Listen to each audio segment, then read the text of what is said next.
मागील भागात त्याने हळूच तिचे दोन्ही हात बाजूला केले. शिवण्याचे डोळे अजून पण बंदच होते. त्या बंद डोळ्यांवर अभिने किस केले.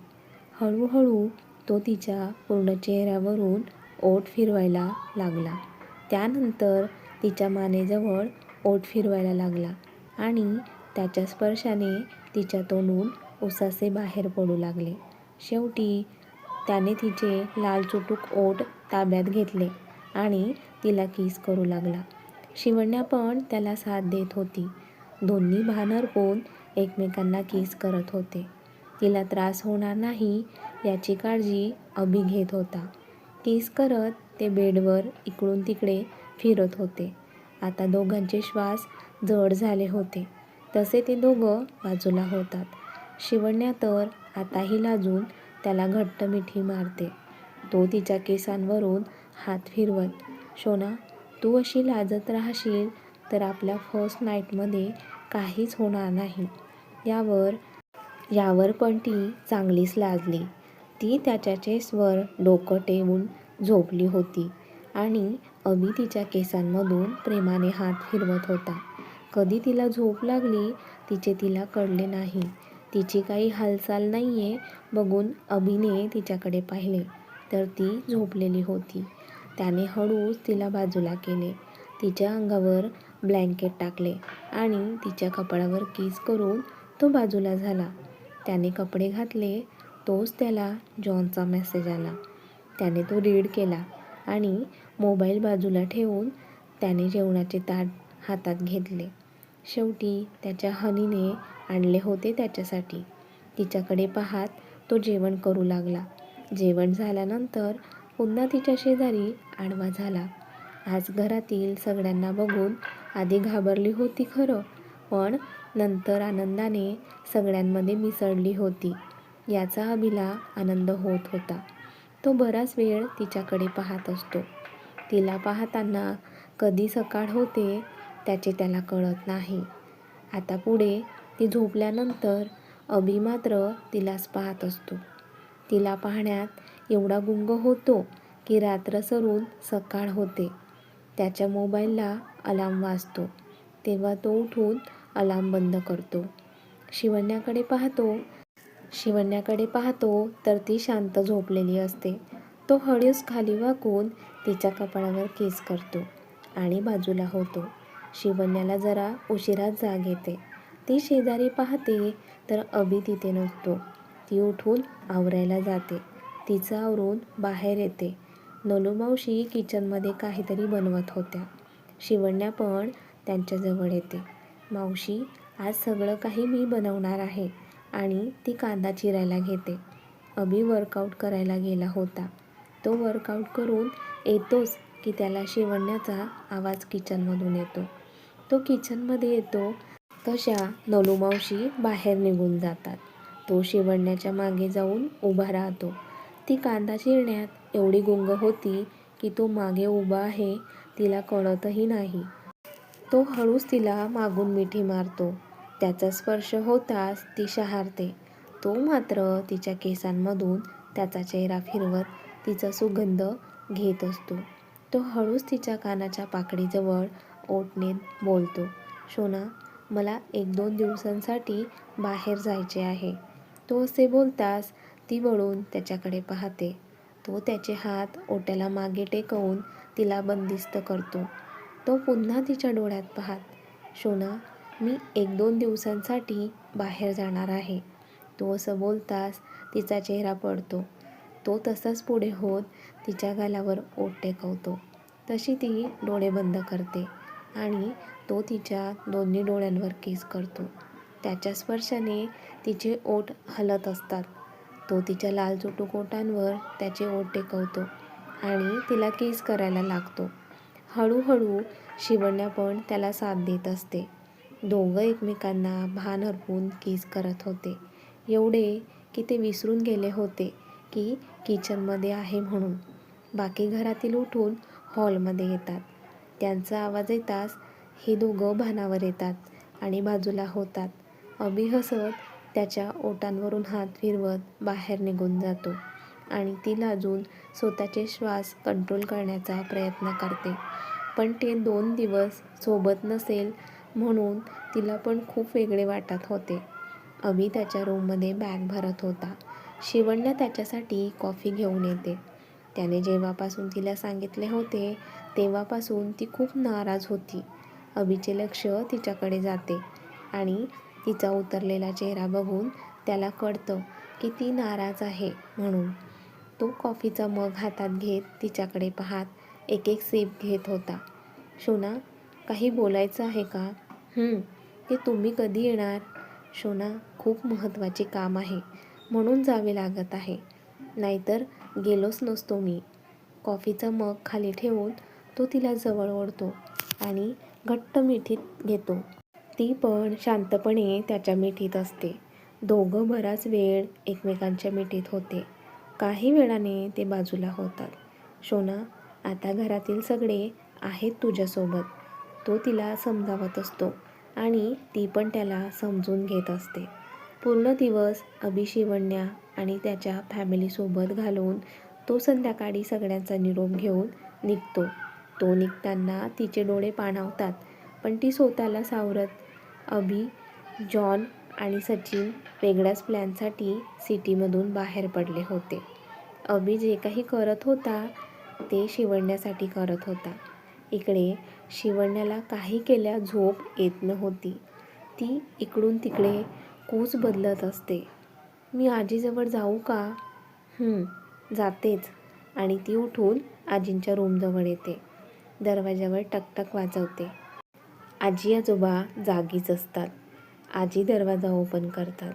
शिवण्याला समोर बघून आजी तिला विचारतात, काय झाले बाळा?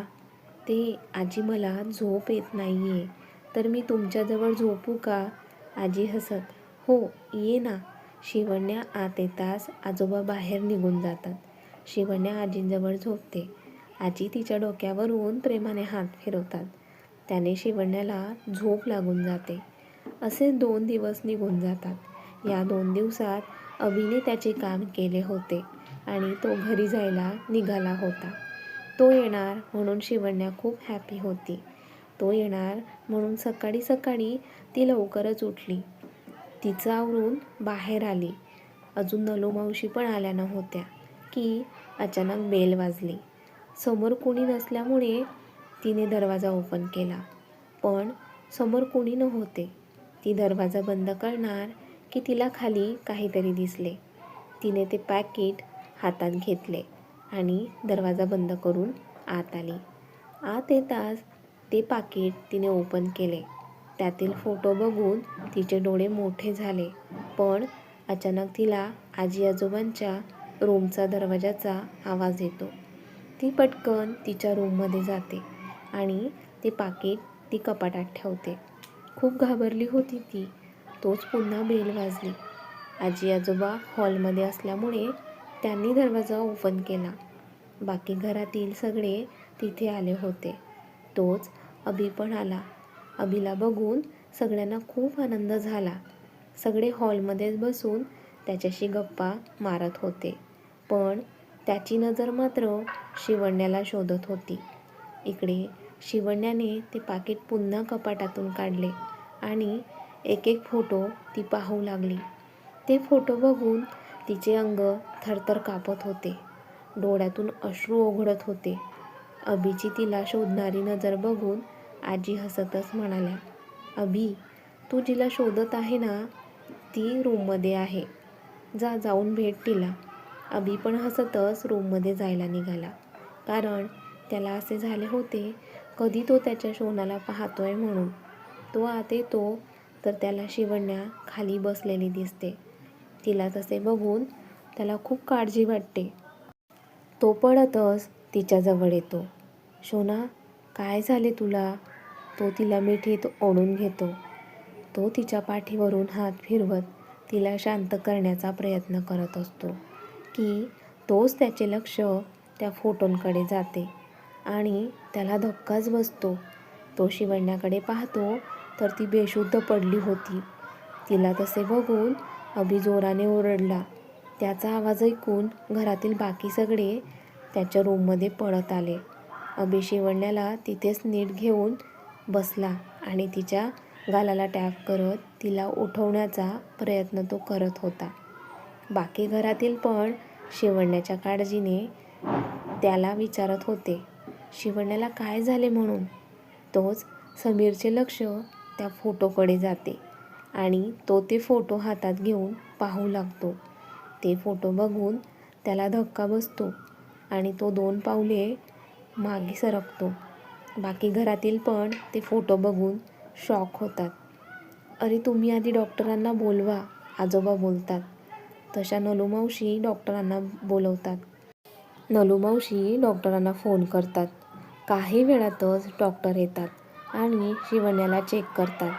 ती खूपच घाबरल्यामुळे बेशुद्ध झाली होती. डॉक्टर तिला इंजेक्शन देतात आणि काही लागले तर बोलवा एवढं बोलून निघून जातात. बाकी सगळे त्या दोघांना एकटं सोडून बाहेर निघून जातात. घरातील सगळेच हॉलमध्ये शांत बसलेले होते. काय बोलावे त्यांना कळत नव्हते. काही वेळाने अभि बाहेर येतो. त्याला माहिती होते बाहेर आल्यानंतर त्याला खूप प्रश्नांची उत्तरे द्यावी लागणार होती, कारण घरातील सगळ्यांनी ते फोटो पाहिले होते. समीर अभिजवळ येत, दादा वहिनी कशी आहे? अजून शुद्धीत आली नाही. दादा तू काळजी करू नकोस, आम्ही आहोत ना तुझ्यासोबत. पण दादा ते फोटो. अभि सोफ्यावर बसतो. आजपर्यंत तो खूप स्ट्रॉंग होता, पण आज खचला होता त्याच्या शिवण्यासाठी. आजी त्याच्याजवळ येतात तशी तो आजींना मिठी मारून रडायला लागतो, कारण मागच्या काही महिन्यांमध्ये अभिने शिवण्याची खूप चांगल्या प्रकारे काळजी घेतली होती. एवढ्या स्ट्रॉंग अभिला असे खचताना बघून घरातील सगळ्यांना त्याची खूप काळजी वाटत होती. आता तो विषय नकोच काढायला म्हणून सगळे शांत होते. आजोबा बोलतात, जे काही झाले याबद्दल कुणीही शिवण्यासमोर काहीही बोलायचे नाही. असे वागायचे काही झालेच नाहीये म्हणून. ते अभिच्या डोक्यावर हात ठेवत, बाळा काळजी करू नकोस, सगळं ठीक होईल. आणि ते नलूला आवाज देतात, सगळ्यांसाठी नाश्ता द्या म्हणून. नलू मावशी सगळ्यांसाठी नाश्ता घेऊन येतात. घरातील कुणाची खायची इच्छा तर नव्हती, पण ते खातात. आजी अभिला पण भरवत असतात. अभि 1-2 घास खातो आणि त्याच्या रूममध्ये निघून जातो. आत येतो तर शिवण्या अजून पण शांत झोपलेली होती. तो तिच्याजवळ जाऊन बसतो. तिचा हात हातात घेतो आणि तिच्याकडे प्रेमाने पाहत असतो. तिला पाहत असताना त्याचे डोळे पाणावतात. तिच्यासाठी त्याने खूप सहन केले होते आणि अजूनही करत होता. तिला पाहत रात्र होऊन जाते. आज पूर्ण फ्लॅटमध्ये शांतता असते, कारण अजून शिवण्याला शुद्ध आलेली नव्हती. अभि पण तिच्या शेजारी आडवा झाला आणि कधीतरी त्याचा डोळा लागतो. रात्री 1:30-2च्या दरम्यान शिवण्याला शुद्ध येत होती. ती बोलते आणि त्या आवाजाने अभिला जाग येते. तो उठून लाईट लावतो आणि तिच्याकडे पाहतो. शोना तू ठीक आहेस ना? ती शुद्धीत तर आली होती, पण इंजेक्शनमुळे तिला झोप लागत असते. ती थोडी कुणकुण करून शांत होते. ती शांत झोपलेली हे बघून तो तिच्या डोक्यावर हात फिरवत तिच्या कपाळावर किस करतो आणि लाईट बंद करून तिच्याजवळ सरकत झोपतो. कधीतरी त्याचा डोळा लागतो. तो पण शांत झोपून जातो. सकाळी सकाळी शिवण्याला जाग येते. तिचे डोके जड झाल्यासारखे तिला वाटत होते. ती डोक्याला हात लावते. तोच तिला शेजारी झोपलेला अभि दिसतो आणि काल घडलेले तिला सगळं काही आठवते. ती उठून बसते. अभि तिच्याजवळ असल्यामुळे ती अशी अचानक उठल्यामुळे त्याला पण जाग येते. शोना तू ठीक आहेस ना? तो काळजीने तिला विचारतो. ते थोडं डोकं जड वाटत आहे. शोना जास्त टेन्शन घेऊ नकोस, फ्रेश हो, बरं वाटेल तुला. हो ते फोटो. ती न राहून बोलतेच. शोना त्याबद्दल तू जास्त विचार करू नकोस. मी आहे ना तुझ्यासोबत. चल फ्रेश हो बरं. बरं वाटेल तुला. अहो, ते थोड्या वेळाने होते ना फ्रेश. मला तुमच्या खांद्यावर डोकं टेकवून बसायचं आहे. तिच्या अशा बोलण्याने अभि रिलॅक्स होतो आणि तिला जवळ घेऊन बसतो. दोघं काही न बोलता शांत बसलेले असतात. कधीतरी पुन्हा तिचा डोळा लागतो. अभि तिला नीट झोपवतो. सकाळ झाल्यामुळे तो उठून फ्रेश व्हायला निघून जातो. फ्रेश होऊन बाहेर येतो.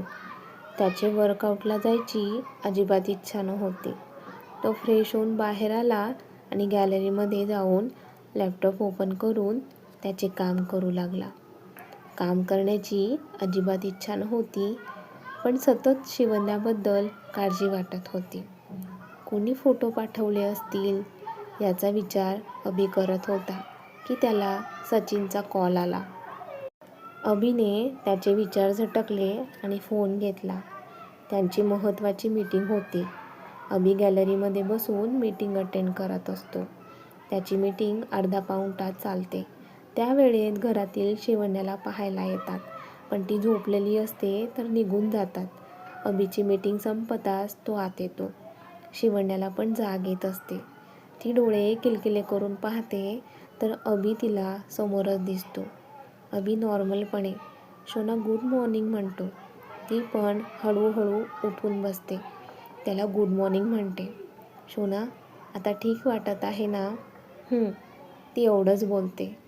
त्याला माहिती होते तिच्या मनात खूप प्रश्न आहेत आणि ती त्याला विचारेल याची खात्रीही होती त्याला. तो तिला जास्त काही न बोलू देता, शोना फ्रेश हो, बरं वाटेल तुला, एवढं बोलून तिला उचलून बाथरूममध्ये घेऊन गेला. काही लागले तर आवाज दे, मी आहे बाहेर. आणि हो, दरवाजा लॉक करू नकोस बरं. ती फक्त हो म्हणून मान हलवते. अभि बाहेर येताच हुश म्हणतो. शिवण्या हळूहळू तिचं आवरत असते. तिचं आवरून ती बाहेर येते. अभि पण किती दिवस शिवण्याला बोलण्यापासून थांबवणार आहेस? कधी ना कधी तिला त्या फोटोबद्दल तर सांगावेच लागणार आहे ना. तोच शिवण्या फ्रेश होऊन बाहेर येते. काल डॉक्टरांनी तिला हेवी डोस दिल्यामुळे तिला अजूनही बरं वाटत नव्हतं. ती बाहेर येताच बेडवर आडवी झाली. अभि तिच्या काळजीने तिच्याजवळ येतो. शोना, ते तू कालपासून काही खाल्लेले नाही आहे. मी नाश्ता मागवतो. थोडं खाऊन घे, बरं वाटेल. ती आताही एवढंच बोलते. तो दोघांसाठी नाश्ता मागवतो. शिवण्याची तब्येत अजून ठीक नाही आहे हे घरात सगळ्यांना सांगतो. त्यामुळे तिथे कुणीही जात नाही. नाश्ता केल्यानंतर अभि शिवण्याला मेडिसिन देतो. मेडिसिनमुळे शिवण्याला झोप लागून जाते. असे 2-3 दिवस निघून जातात. अभि शिवण्यासाठी घरून काम करत होता. बाकी घरातील पण तिची काळजी घेत होते. पण शिवण्या मात्र कुठेतरी हरवली होती. नेहमी नॉर्मल हसत खेळत राहणारी शिवण्या जणू शांतच झाली होती. तिच्या शांततेचे कारण अभिला कळत होते, पण तो त्याबद्दल बोलायचं टाळत होता. बघूया पुढील भागात. शिवण्या अभिला त्या फोटोबद्दल विचारेल का? अभि तिला काय सांगेल? त्यासाठी पाहत राहा कथेचे पुढील भाग. आणि कथेचा हा भाग कसा वाटला कमेंट्स करून नक्की कळवा. व्हिडिओला लाईक करा, जास्तीत जास्त शेअर करा. त्याचबरोबर आठवणीने हाईप पण करा. आणि तुमच्या सगळ्यांच्या आवडत्या लाईव्ह मराठी स्टोरी चॅनलला सबस्क्राईब पण करा. धन्यवाद.